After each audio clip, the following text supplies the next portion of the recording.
Bien, buenas noches, hermanos. Vamos a comenzar. Es una bendición que estemos aquí, que los que se han animado a venir a las reuniones presenciales también nos acompañen y también es una bendición estos medios de comunicación que nos permiten pues escuchar la palabra a pesar de la distancia, ¿no? Y que rompen las barreras de las restricciones, no que no las respetemos, sino que desde su hogar nos puede sintonizar. Y estamos cerca de terminar esta serie porque pronto viene el tiempo de la Pascua, pero pues hemos estado hablando sobre un mensaje que se le da a la iglesia y hemos tocado muchos temas, ¿no? Varias cosas que el Señor nos ha estado hablando. Esta serie que ha habido los domingos también es la misma, ¿no? Pero este conjunto de mensajes del Sermón del Monte y lo que Dios quiere para su iglesia son una bendición, y han sido una bendición y pues hoy el Señor puso en mi corazón hablar sobre una iglesia que espera el regreso de su Señor. Y acompáñame por favor a Hechos capítulo 1, versículo 6.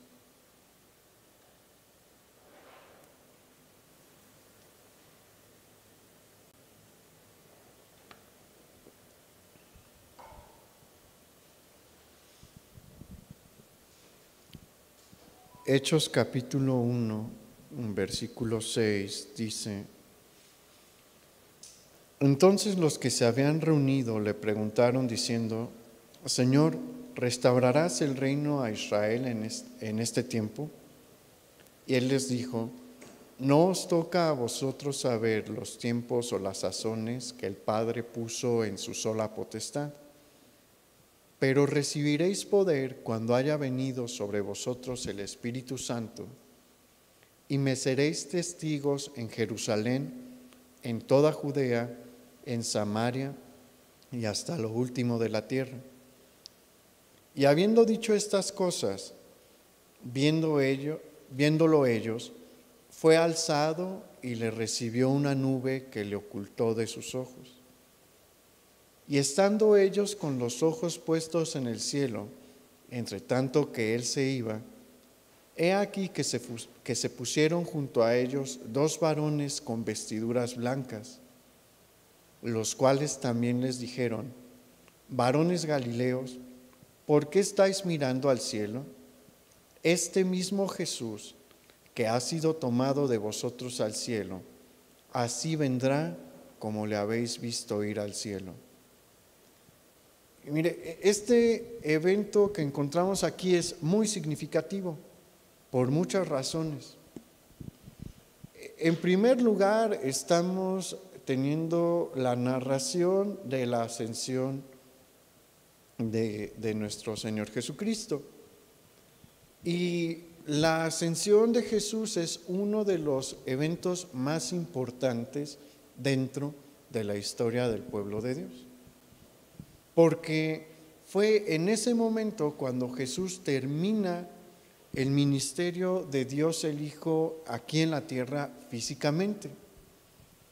El ministerio de Dios el Hijo caminando entre los hombres duró aproximadamente 33 años y llega a su fin en este momento, porque Dios el Hijo asciende al tercer cielo para estar a la diestra del Padre, entonces, y para interceder por nosotros a la diestra del Padre. Jesús está en constante intercesión por nosotros, sentado a la diestra del poder de Dios. Pero también encontramos otras cosas importantes e interesantes en este pasaje que acabamos de leer. Y al inicio de este evento vemos a los discípulos de Jesús preguntándole sobre la restauración del reino de Dios. Y esto es importante, ¿por qué? Porque nos deja ver un aspecto particular, muy característico, de hecho es un aspecto distintivo de la fe judeocristiana. Hay que recordar que los discípulos, todos los discípulos, son judíos. Y eso implica que en su mente hay una marcada influencia de las enseñanzas del judaísmo. Aquí también ocupamos hacer una aclaración. Muchas cosas que enseñaban los fariseos y los saduceos del tiempo de Jesús eran incorrectas, pero la base fundamental de los fariseos eran los libros que constituyen el Antiguo Testamento, incluyendo obviamente la ley de Moisés. Y ahí se hablaba sobre el establecimiento del reino de Dios en la tierra desde el primer libro de la ley, ¿no? Desde el libro de Génesis. En el libro de Génesis se habla del establecimiento del reino de Dios en la tierra a través de uno de los descendientes de la casa de Judá. Acompáñame a ver dónde está eso. Está en Génesis capítulo 39, a partir del versículo 8.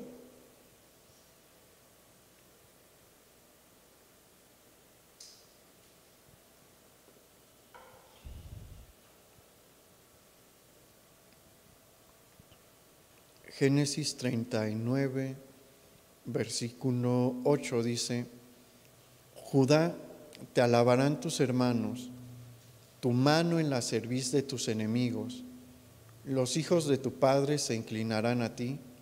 Cachorro de león Judá, de la presa subiste, hijo mío. Se encorvó, se echó como león, así como león viejo, ¿quién lo despertará? No será quitado el cetro de Judá, ni el legislador de entre sus pies, hasta que venga Silo, y a él se congregarán los pueblos. Esta es una profecía mesiánica que nosotros la encontramos en una de las partes centrales del corazón de la identidad del pueblo de Dios. Mire, en el libro de Génesis es un libro bien importante porque nos relata quiénes somos. En el libro de Génesis vemos la respuesta a la pregunta ¿qué es el hombre? Muchos se lo han cuestionado, se han planteado esta pregunta. El Génesis nos da una respuesta. Y en los primeros capítulos vemos la historia del origen de la humanidad. Pero a partir de la aparición de Abraham en el texto hasta los primeros 20 capítulos del Éxodo, son el corazón de la identidad de Israel como el pueblo escogido de Dios. Y aquí estamos frente a la profecía que pronuncia Jacob, el último de los 3 patriarcas, sobre cada uno de sus hijos.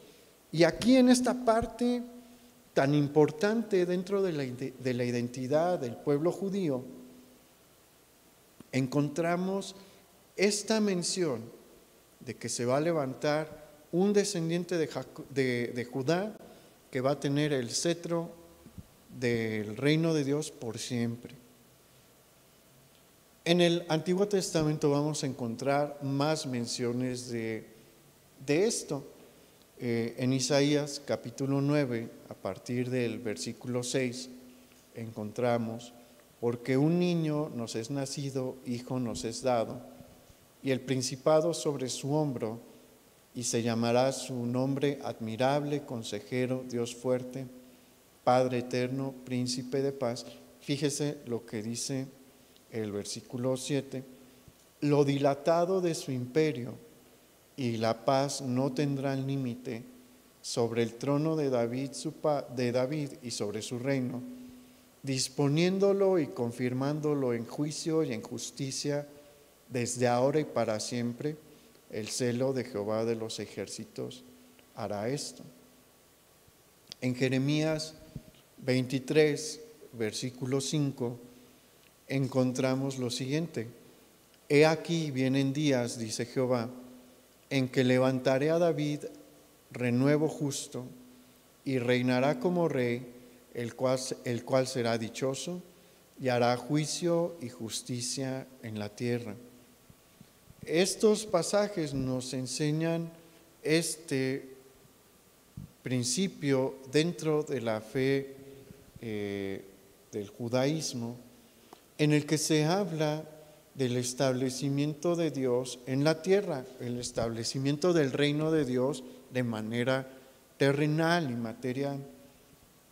Y pues los discípulos siempre han creído en esto. La mayoría de los discípulos fueron hombres que genuinamente estaban buscando a Dios. Pedro, Andrés, Juan y Jacobo se cree que eran discípulos antes de ser discípulos de Jesús, de Juan el Bautista. Eran personas que estaban buscando a Dios genuinamente, al Dios de sus padres y al Mesías genuinamente. De otros pues no sabemos mucho, ¿no? Simón el Celote era un revolucionario, y Leví era recaudador de impuestos, pero otros pues llevaban tiempo buscando a Dios, ¿no? Y seguían las enseñanzas que vienen en el Antiguo Testamento, y pues creían en esto, que el Mesías reinante iba a establecer el reino de Dios en la tierra, y pues acababan de presenciar la resurrección de Jesús. En este punto lleva 40 días el Señor de haber sido crucificado, y un poco menos de haber, lleva 40 días de haber resucitado, y pues lo han visto obrar milagros antes, ¿no? Entonces ellos sí empiezan a tener esta duda de sobre si iba a ser el momento en el que Él iba a establecer el reino de Dios en la tierra, iba a levantar a Jerusalén y a convertirla en el centro del mundo.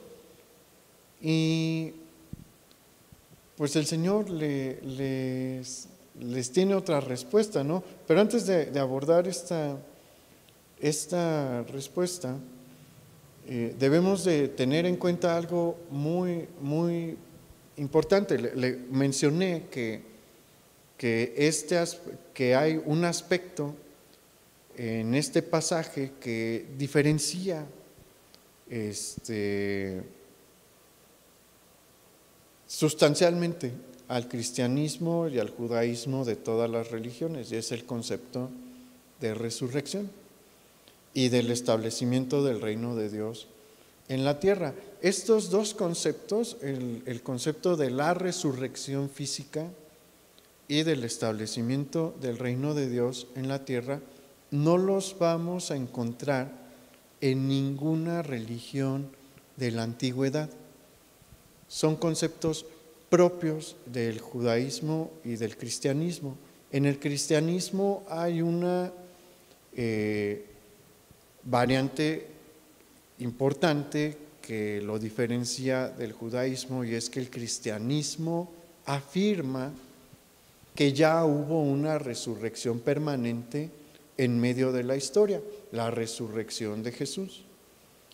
Antes de la resurrección de Jesús no encontramos ese concepto de resurrección física de alguien de manera permanente en ninguna de las religiones de la antigüedad. Entonces, estos conceptos son propios de nuestra fe.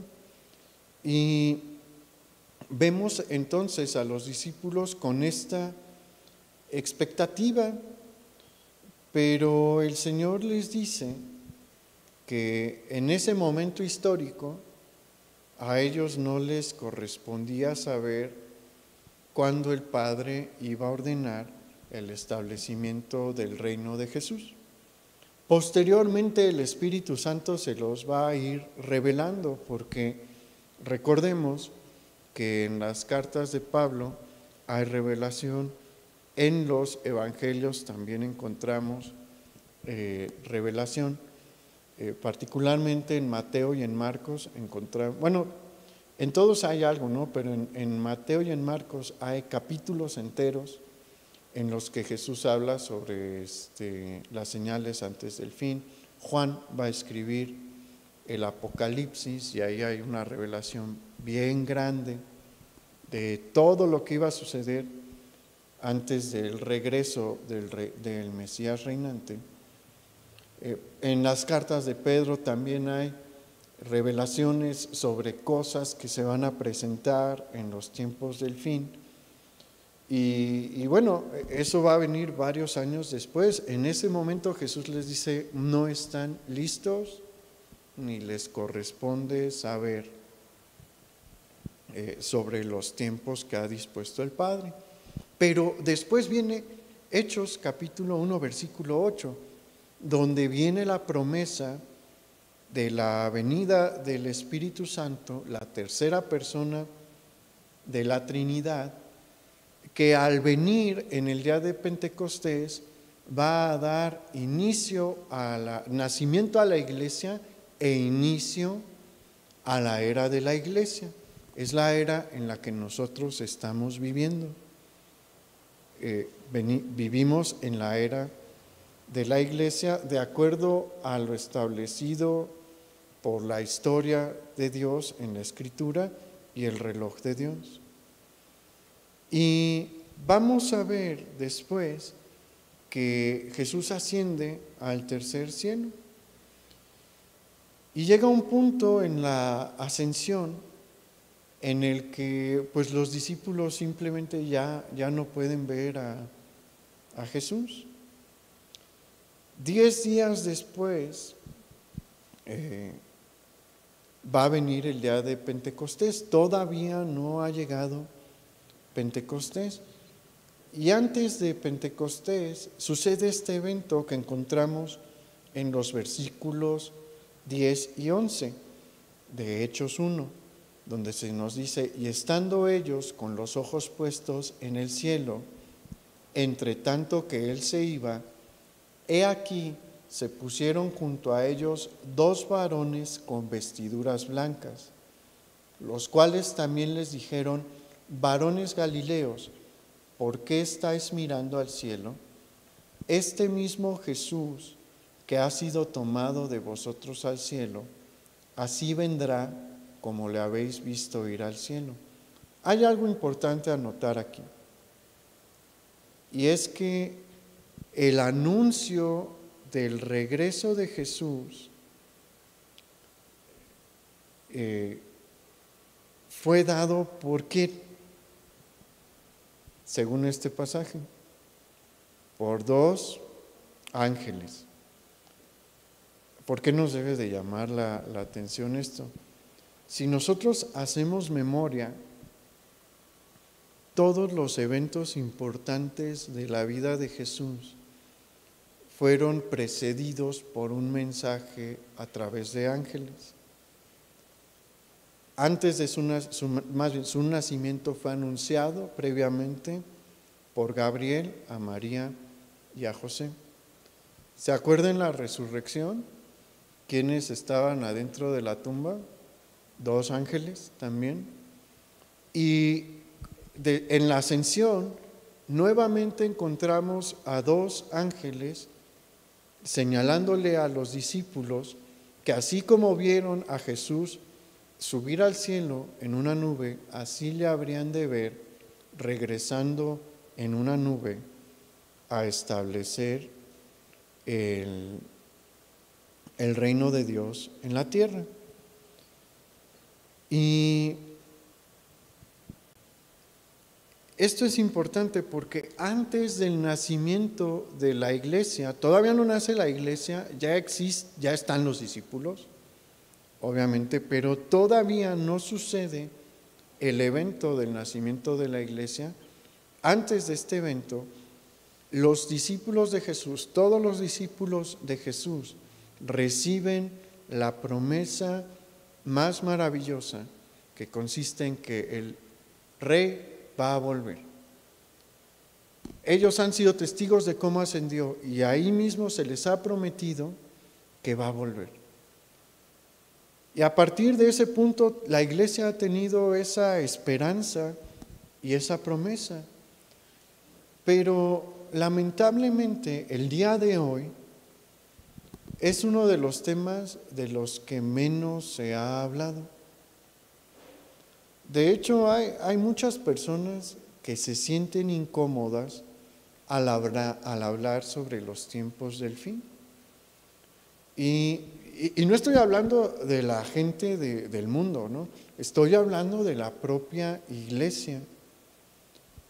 La iglesia en general tiene grandes sectores que se sienten incómodos al escuchar que el tiempo está cerca.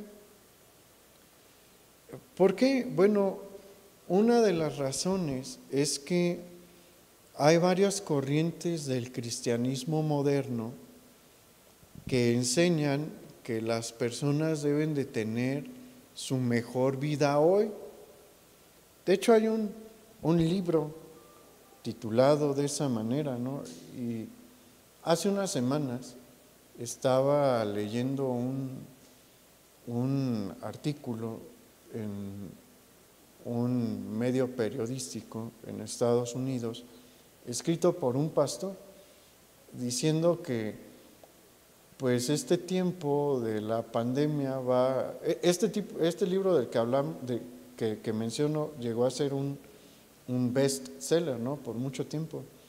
Y este pastor empezó a decir, pues se va a dejar de vender porque en un año la gente no ha tenido su mejor vida hoy, sino que ha tenido un año de mucha dificultad cada día. Enseñanzas como esta que nos dice que debemos de tener la mejor vida posible ahora y esforzarnos por tener la mejor vida posible ahora, lo que hace es que el miembro de la iglesia se enfoque en las cosas de la tierra. También hay quienes, y hay muchos, que le han enseñado a su iglesia que Dios les quiere prosperar y llenar de abundancia terrenal. Y claro que les gusta a los congregantes ese tipo de enseñanzas que están muy equivocadas y que traen un problema consigo, y es que hacen que las personas se enfoquen en lo terrenal, se enfoquen en lo material. ¿Por qué? Bueno, porque estos líderes dicen que Dios quiere que todo mundo tenga un gran carro. ¿Y qué creen que empiezan a pedir los miembros de estas iglesias? Pues un gran carro. ¿En qué se enfoca su oración? En esas cosas. En un mejor trabajo, en más dinero, en una cuenta más inflada en el banco, en una mejor casa, en un mejor carro. Ve hacia dónde voy. O sea, el pensamiento y la oración del cristiano se enfoca en lo material y empieza a creer que lo mejor que podemos experimentar es aquí, ahora. Y bueno, esa enseñanza está muy apartada de lo que Jesús enseñó, porque en Mateo capítulo 6, versículo 19, del 19 al 21, Jesús dijo: no os hagáis tesoros en la tierra, donde ni la polilla y el orín corrompen, y donde los ladrones minan y hurtan, sino haceos tesoros en el cielo, donde ni la polilla ni el orín corrompen, y donde los ladrones no minan ni hurtan, porque donde esté vuestro tesoro, allí estará también vuestro corazón. Y es muy cierto, es muy, muy cierto, que donde están nuestras cosas más valiosas es el lugar donde también se encuentra nuestro corazón. Si lo que más queremos y apreciamos está aquí en la tierra va a estar nuestro corazón. ¿Y dónde dice el Señor que debe de estar nuestro corazón, nuestro mayor tesoro? En los cielos, ¿no? Eso no significa, como se ha interpretado muchas veces mal también, que uno no debe de trabajar por salir adelante. Dios nunca dijo eso. Existe una enorme diferencia entre echarle ganas para salir adelante y obsesionarse por las cosas materiales. Son dos cosas completamente distintas, ¿no? Uno de los efectos que trae este tipo de enseñanzas que nos enfocan en la vida material es que llega un punto en el que las personas verdaderamente hacen su tesoro aquí y ¿qué cree que pasa con su corazón? Se ancla en las cosas de la tierra y pierde de vista lo espiritual y se olvidan del regreso de Jesús o no quieren que regrese Jesús. ¿Por qué? Porque sienten que están viviendo lo mejor posible, sienten que están verdaderamente disfrutando de la bendición y gloria de Dios, cuando lo que vivamos en el cielo no va a tener ningún punto de referencia comparativo con lo que vivimos aquí. Mire, el apóstol Pablo es la única persona que tuvo una visión directa, aparte del apóstol Juan, de la gloria del cielo. Y él menciona que hay cosas que simplemente no puede expresar con palabras. Es una dificultad ya demasiado grande, ¿no?, para nuestra habla como para poderla superar. Pablo no encontró palabras y dijo, pues no puedo. Simplemente no hay palabras humanas que puedan describir lo glorioso que es estar allá. Pero estas personas creen que lo mejor está aquí, ¿no? Que lo mejor es su casa, lo mejor es su carro y las joyas que traen y la tele que tienen en la sala y el aire acondicionado en el hogar y demás. Pero no se comparan. Hay muchos que no quieren ver volver a Jesús, pero Jesús vuelve. Y ¿sabe algo? El reloj de Dios nunca se ha parado. Su marcha jamás se ha detenido. Y este tipo de temas, el día de hoy, 17 de marzo de 2021, es especialmente incómodo para algunos por la situación por la que estamos pasando, ¿no? Muchos dicen que se exagera en medio de una situación tan delicada como la que ha desatado el COVID-19, pero no debemos de ser ingenuos ni dormirnos ante las situaciones que nosotros vemos pasar a nuestro alrededor. Mire, todos los eventos mundiales durante el siglo XX y el siglo XXI han tenido efectos en el reloj de Dios. No que hayan movido el reloj de Dios, no, sino que se movieron en base a lo que el reloj de Dios marca. Y le doy ejemplos bien claros. Mire, la Primera Guerra Mundial acabó con 3 grandes imperios en Europa. En cuestión de unos años, 3 imperios desaparecen. Imperios sólidos y grandes y que tienen una tradición de siglos. Se esfuman después de una guerra. 3 coronas imperiales no son más. La Segunda Guerra Mundial abrió la puerta para la formación del Estado de Israel. Era importante que cayera el imperio turco-otomano en la Primera Guerra Mundial, porque ellos eran los que tenían el control sobre el territorio de lo que ahorita es Israel. Lo tenían como un basurero, ¿no? Pero ellos tenían el control. Los eventos de la Segunda Guerra Mundial y el Holocausto van a abrir la puerta para que se facilite la creación del Estado de Israel en 1948.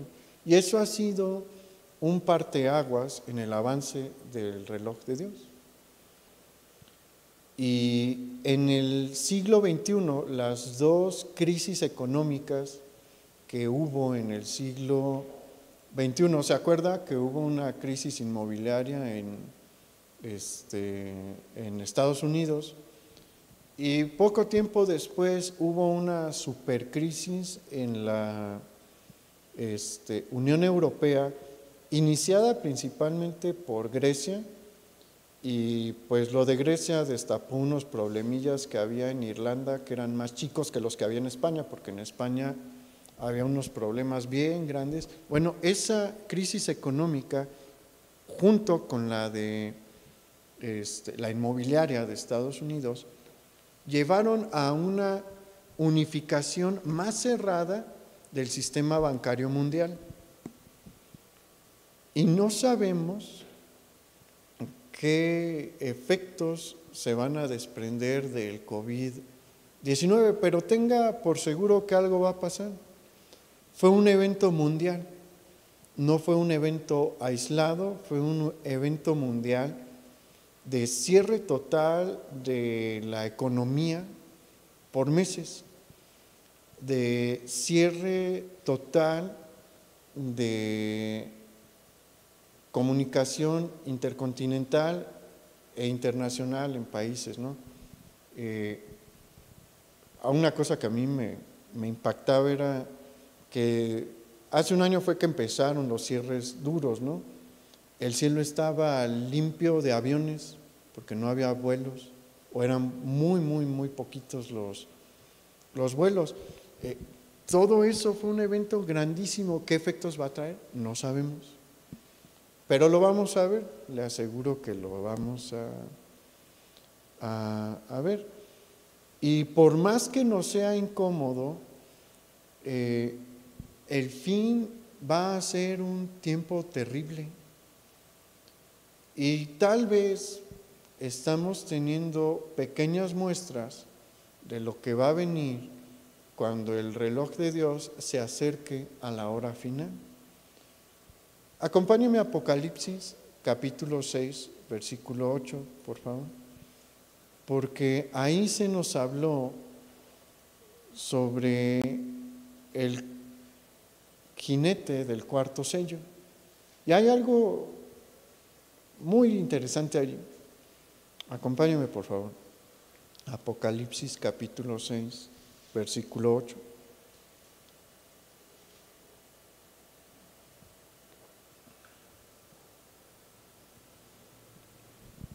Miré, y he aquí un caballo amarillo, y el que lo montaba tenía por nombre Muerte, y el Hades le seguía.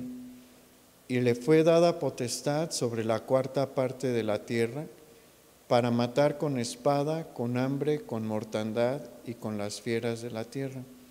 ¿Qué es lo interesante ahí?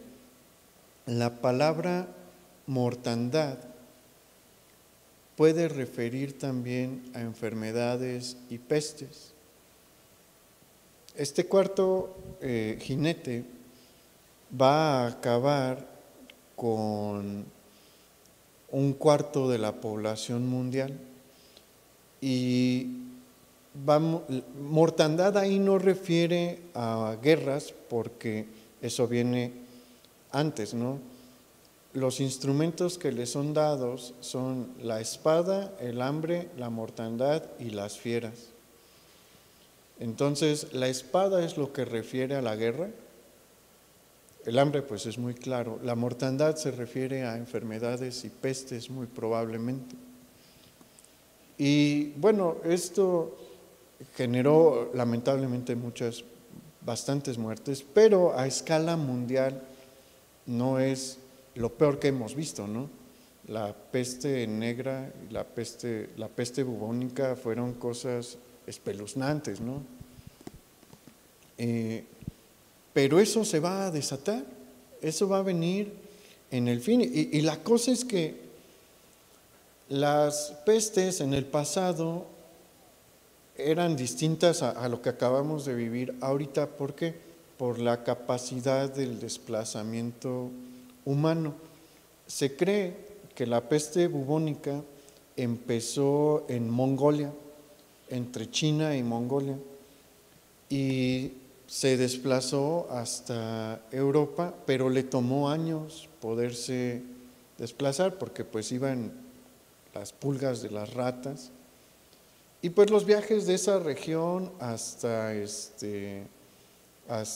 Europa pues tomaban meses, años, mucho tiempo, ¿no? ¿Cuánto tardó en llegar el virus aquí, a México? Meses. Del primer brote aquí fueron muy poquitos meses. Como que uno ni se la creía, ¿no? Yo me acuerdo que en diciembre empezamos a escuchar noticias de eso en China, y mis alumnos me decían: maestro, ¿y qué piensa? Yo, la verdad no sé bien cómo se va a poner esto. Nunca me imaginé que 3 meses después íbamos a tener un cierre de esta magnitud, ¿no? En la actualidad, la facultad de desplazamiento del hombre hace que las pestes se puedan dispersar de manera mundial en cuestión de meses. Entonces, esto va a pasar. No es algo que nosotros podamos detener, es algo que debe de suceder. Es cierto también que faltan varias profecías importantes por cumplirse. Nosotros de ninguna manera nos vamos a atrever a dar una fecha para decir que el Señor vuelve en esa fecha. Cualquiera que haga eso está condenado a fracasar. ¿Por qué? Porque el Señor Jesús claramente dijo en Marcos capítulo 13, versículos 32 y 33, pero de aquel día y de la hora nadie sabe, ni aun los ángeles que están en el cielo, ni el Hijo, sino el Padre. Mirad, velad y orad, porque no sabéis cuándo será el tiempo. Nadie puede decir, viene por decir el 20 de octubre, ¿no?, del año 2030. Esa persona, si hace esa afirmación, lo único que va a hacer es exhibirse como un falso profeta y como un falso predicador. Sin embargo, el hecho de que no podamos decir ni el día ni la hora no significa que no podamos saber qué tan lejos o qué tan cerca está el tiempo. Eso es una historia completamente distinta. Mire, acompáñenme a Mateo capítulo 24, versículo 32.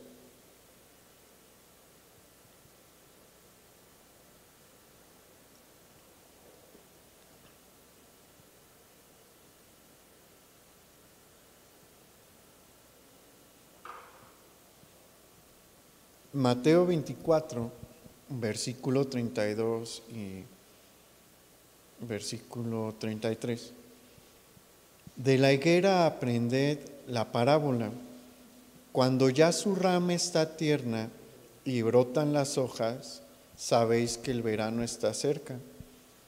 Así también vosotros, cuando veáis todas estas cosas, conoced que está cerca a las puertas.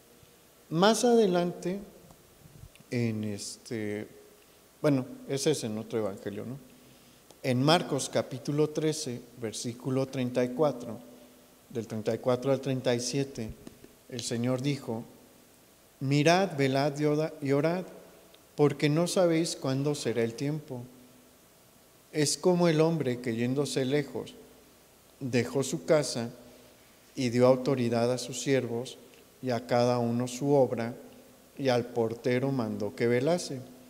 Velad pues, porque no sabéis cuándo vendrá el Señor de la casa, si al anochecer o a la medianoche, o al canto del gallo o a la mañana, para que cuando venga de repente no os halle durmiendo.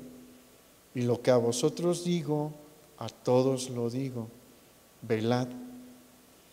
El Señor nos está haciendo un llamado a estar atentos a lo que sucede en los tiempos. Honestamente, a veces sí es un poquito, perdónenme la palabra, desesperante ver a tantos hijos de Dios que no tienen ni la menor noción del tiempo en el que están viviendo. El Señor nos llamó a discernir los tiempos en los que vivimos. Y la cosa es que a nosotros nos tocó vivir un tiempo en el que la venida del Señor sí está mucho más cerca, la verdad. No sé si va a ser en 30 años o en 100, no sé. Pero está más cerca que cuando los discípulos, y está más cerca que en la Edad Media, está más cerca que en el siglo XIX, y tenemos un elemento que desde hace tiempo debió de haber llamado la atención, que es la existencia del Estado de Israel. Sin el Estado de Israel es imposible el Apocalipsis, ya está. Lleva 73 años aquí. Y el mundo sí que ha cambiado desde que se formó el Estado de Israel, y es una bendición que exista el Estado de Israel. Y faltan varias cosas por suceder ahí precisamente. Si usted quiere ver qué tan cerca estamos, vea lo que pasa ahí. Vea las profecías y vea lo que falta por cumplirse en Israel, y se va a dar una buena idea de qué tan lejos o cerca estamos. Sí está cerca su regreso, y cuando la gente escucha eso a veces dice: ay, qué miedo, yo me quería casar, o yo quería tener hijos, o qué miedo por lo que dice, ¿no?, que va a suceder en esos tiempos. Hay algo que debemos de aclarar, ¿no? Debemos de ser muy puntuales en esto. El tiempo del fin sí va a ser un tiempo muy difícil. Va a ser un tiempo de persecución. Y bueno, prepárese, porque eso yo no lo veo tan lejos. ¿Qué cree que va a pasar con toda esta presión que se está metiendo en las esferas políticas de la ideología de género? ¿Qué cree que va a pasar con las iglesias. A mí me impresiona la velocidad con la que esto se ha estado promoviendo. La primera vez que yo escuché de esto en serio fue cuando yo estaba en los últimos años de la facultad. Yo egresé en 2009. Y pues era, haga de cuenta, como uno de los temas selectos, ¿no? de algunas clases, o sea, no era algo trascendente, no era algo importante, pero pues llegamos a ver algo y yo sí pensé desde que escuché eso, bueno, si esto avanza, va a haber una controversia importante a nivel constitucional, porque estos derechos se van a contraponer directamente con el artículo 24 constitucional, que es el artículo en el que se garantiza la libertad de cultos.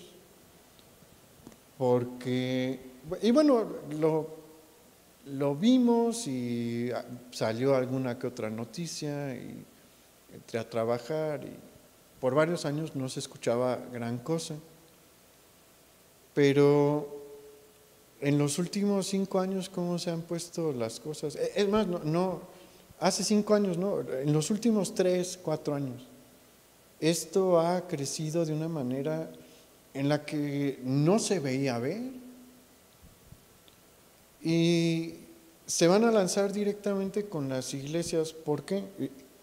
No ha sucedido aquí en México, pero en Estados Unidos sí ha sucedido, porque se quieren casar por la iglesia, o sea, no se conforman con el matrimonio civil. En varios estados, allá en Estados Unidos, la autoridad civil desde hace tiempo los tiene contemplados, ¿no? Para poderlos unir en matrimonio, entre comillas, matrimonio, pero no se quedan ahí, quieren que las iglesias los casen. ¿La iglesia lo puede hacer? No. Cualquiera que haya leído la ley de Moisés, la base de la moralidad de Dios para Israel y para nosotros, sabe que no, que esas son cosas que él desaprueba. En el Antiguo Testamento los apedreaban por lo que dice la ley de Moisés. Y pues una iglesia que verdaderamente teme a Dios no puede unir en matrimonio a este tipo de parejas. ¿Y qué creen que hacen? A propósito, van a las iglesias a presionar.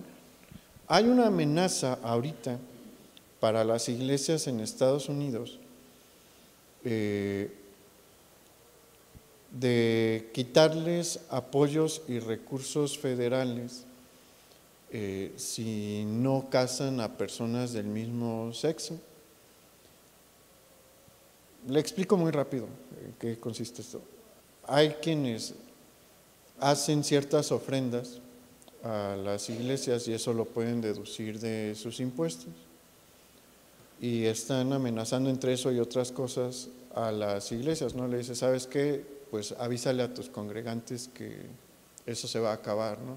Dejas de casar, no casas a estas personas, yo te voy a quitar ese tipo de beneficios fiscales, ¿no? Que no son graves, o sea, honestamente eso no es persecución, pero no me acuerdo si fue hace un año, creo que fue hace 2 años, a un predicador en Canadá lo metieron a la cárcel por predicarle a homosexuales. Él estaba en una calle, en un evento predicando, se junta un grupo de personas del grupo LGTB y demás,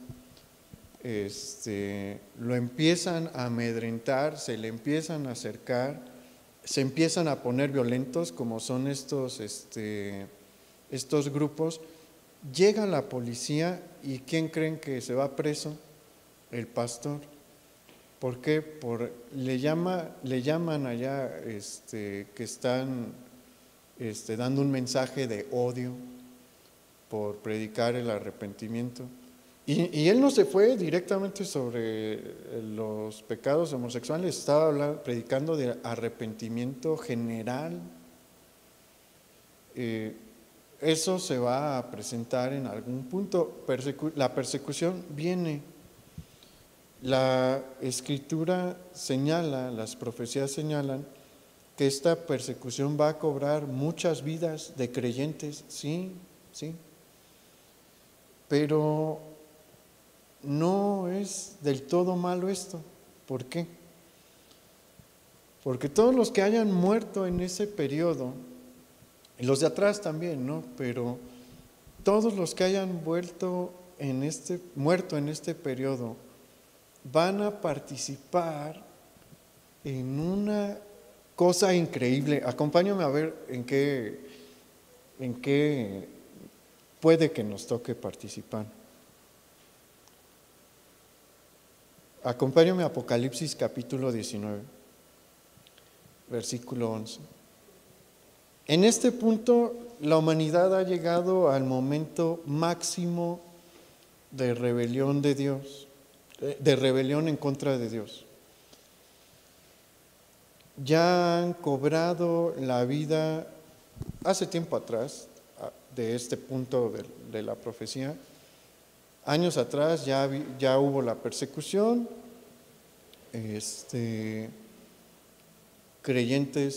muchos creyentes perdieron la vida. Ahorita quienes están acosando en este momento de la profecía es al pueblo de Israel. La iglesia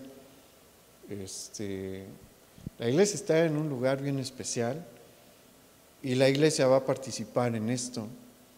Entonces, si nos toca pasar por este momento de dificultad, aquí la recompensa es ya estar con Dios, ¿no? Pero, mire, Israel va a ser el espectador de este evento, nosotros vamos a participar en él. Vea en qué va a participar. Y a mí me llena un montón de emoción, porque cuando justo la humanidad está en la rebelión total, e Israel está verdaderamente en un peligro de extinción, sucede esto. Apocalipsis capítulo 19, versículo 11. Entonces vi el cielo abierto, y he aquí un caballo blanco, y el que lo montaba se llamaba Fiel y Verdadero, y con justicia juzga y pelea. Sus ojos eran como llama de fuego, y había en su cabeza muchas diademas, y tenía un nombre escrito que ninguno conocía sino él mismo. Y estaba vestido de una ropa teñida en sangre, y su nombre es el Verbo de Dios. Y los ejércitos celestiales, vestidos de lino finísimo, blanco y limpio, le seguían en caballos blancos. Nosotros vamos a ser parte de ese ejército celestial. Y de su boca sale una espada aguda para herir con ella a las naciones, y él las regirá con vara de hierro. Y él pisa el lagar del vino del furor y de la ira del Dios Todopoderoso. Y en sus vestiduras y en su muslo tiene escrito este nombre: Rey de Reyes y Señor de Señores. Entonces, imagínese cómo va a estar este cuadro, ¿no? El ejército del anticristo ha marchado en contra de Israel. Israel no lo puede detener porque todas las naciones están en su contra. Nosotros probablemente ya no estamos aquí. Y en un punto el Padre le dice a Jesús: es tiempo. Y cuando aquí Israel está en plena desesperación, se abren los cielos y llega el Señor como el Mesías reinante, como el Rey más poderoso, al frente de su ejército, nosotros estamos ahí, vamos a ver a Jesús, porque nosotros no vamos a pelear, a Jesús conquistar a las naciones y establecer su reino en la tierra. Es algo que yo sí quiero ver. Y sí va a haber un tiempo terrible, ¿no?, para la humanidad, pero vamos a ver a Dios manifestándose no con todo su poder, porque tiene más poder, con gran poder para someter a todos sus enemigos. ¿No has sentido desesperación en algún momento? No de desesperación, de agonía, ¿no? Pero ¿no le desespera a veces ver cómo los malos prosperan? ¿No le desespera ver toda la maldad que hay en nuestro mundo? Jesús lo va a terminar. Tiene que venir con este poder porque el hombre no entiende de otra forma. La humanidad no va a entender de otra forma quién es su Señor. Pero en ese momento Jesús viene a retribuir todas las lágrimas que los malvados han hecho que se derramen. Él viene a de un golpe acabar con todo corazón malvado que se ha levantado en su contra. Y nosotros estamos en primera fila viendo a nuestro Dios como nuestro gran héroe, someter a la maldad debajo de sus pies y aplastarla. Entonces, yo le animo a que esté al pendiente y se prepare para el tiempo que el Señor quiere que usted viva. No estoy diciendo que le va a tocar a la fuerza, pero puede que sí. Y es mejor estar listos, porque ¿se acuerda lo que dijo el Señor en Marcos? No sabemos, ahí dice, velad pues, porque no sabéis cuándo vendrá el Señor de la casa, si al anochecer, o a la medianoche, o al canto del gallo, o a la mañana. Muy probablemente nosotros estamos en alguno de estos tiempos. No sabemos si el Señor viene en el anochecer, o falta un poco más y va a ser a la medianoche, o falta un poco más y viene cuando sale el alba, ¿no?, y canta el gallo, o cuando ya está la mañana. No sabemos, pero las señales nos dicen que tenemos que hacer ¿qué? Estar más atentos, velar más, porque va a regresar. ¿Y qué nos dice? Para que cuando venga de repente no os halle durmiendo. No durmamos y sigamos con el deseo, porque eso es lo que siempre ha tenido la iglesia. La iglesia siempre ha deseado ver cumplirse la profecía de Isaías 9:7, que dice: lo dilatado de su imperio y la paz no tendrán límite. Una vez que Jesús haya conquistado, vamos a ver una era de paz. No la conocemos, especialmente nosotros que vivimos en México, y especialmente los que vivimos en esta región de Michoacán, Guanajuato y Jalisco. Hay mucho conflicto, ¿no? También en el norte. No conocemos mucho la paz, la vamos a conocer.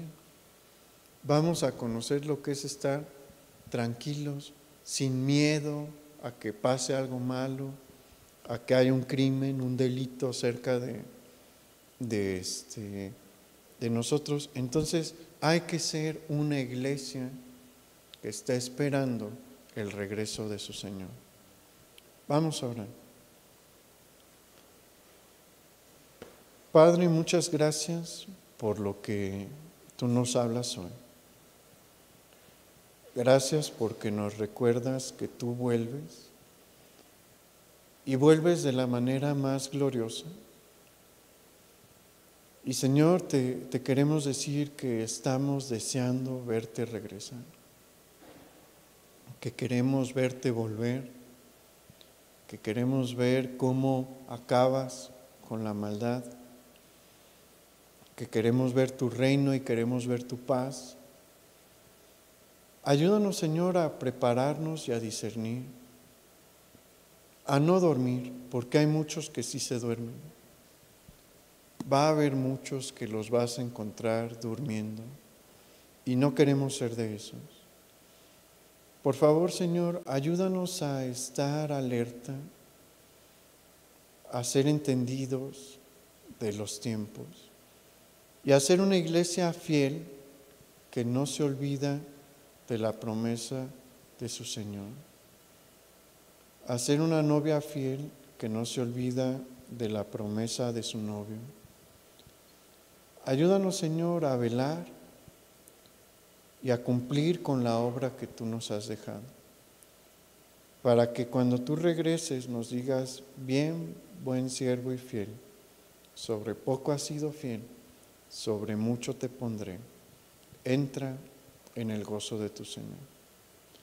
Te lo pedimos, Padre, en el nombre de Jesús. Amén. Pues que pase muy buena noche, hermano, y sígase cuidando. Si le toca vacunarse, vacúnese. Ya en estos días llega aquí a Morelia, entonces aproveche. Y los jóvenes no se olviden de la reunión el viernes a las 7 y nos vemos aquí el próximo domingo a las 11 de la mañana. Que el Señor le bendiga.